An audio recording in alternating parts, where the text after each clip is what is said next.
Halo guys, jumpa lagi di Romi Story. Masih di pagi melaksanakan rehab fisik, jalan 30 menit per hari. Nah, kita lanjutkan yuk. Kali ini saya ingin berbagi cerita ringan tapi mungkin juga penting, terutama bagi pasien dalam perawatan, khususnya serangan jantung dan juga bagi keluarga. Saya masih ingat ketika kondisi mulai membaik di ICU dan kondisi di ICU 5 hari lalu dilanjutkan di bangsal 3 hari. Ada satu yang senantiasa saya ingat, baik di pagi hari, sore atau malam, suster yang bergantian melaksanakan tugasnya itu sering menanyakan dua hal. Yang pertama, sudah habis berapa gelas atau berapa mililiter minumnya Bapak? Yang pertama. Lalu yang kedua, mereka tanya, sudah beol? Maaf ya, sudah beol, mudah atau tidak? Nah, ternyata dua hal ini selain memang indikator dan observasi pemantauan lewat obat kondisi pasien, dua ini yang memang menjadi indikator berpengaruh pada pasien, khususnya saya yang saat itu adalah penanganan jantung koroner. Karena ternyata air itu bagian yang sangat penting bagi proses pemulihan maupun kerjanya jantung. Dan sekarang saya tahu bahwa di kondisi saya, sesuai dengan cek lalu tes rehab fisik di lantai 4 Pusat Jantung Sarjito, ada minimal mililiter. Hitungan saya adalah minimal 2,2 liter. Sehingga setiap kali suster atau perawat melakukan kunjungan pasti dia akan tanya, dan mereka hitung, karena setiap kunjungan pasti bertanya berapa liter, dan itu menjadi catatan atau rekam medis mereka. Sehingga apabila indikatornya menurut mereka kurang, kita diminta untuk menambah asupan air minum. Itu yang pertama. Bahkan saya sempat tanya, apakah di luar itu ketika di bangsal, kalau di ICU kita tidak bisa apa-apa, boleh ditambah jus? Nah, boleh, tapi mereka menyarankan beberapa pilihan yang mungkin tidak akan jadi kendala. Lebih baik memang air putih.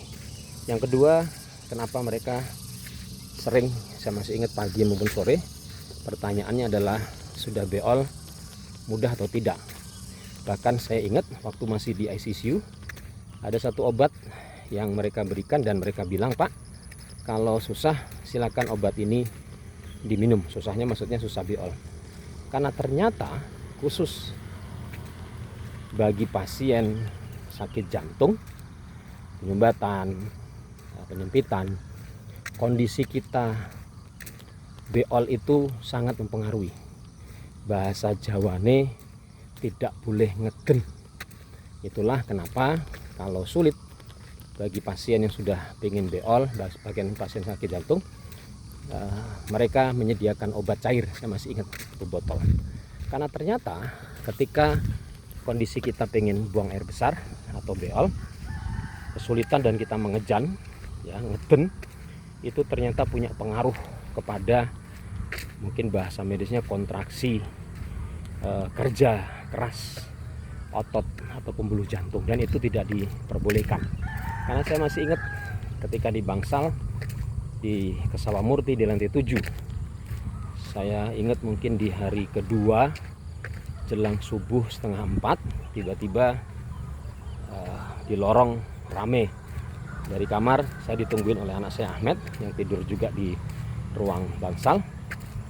Ada orang nangis, ada orang rame ribut. Langsung pikiran saya, wah Masya Allah, pasti ada yang meninggal dunia. Dan ketika visit perawat sekitar jam 5, setengah 6, saya bertanya, ada apa sus?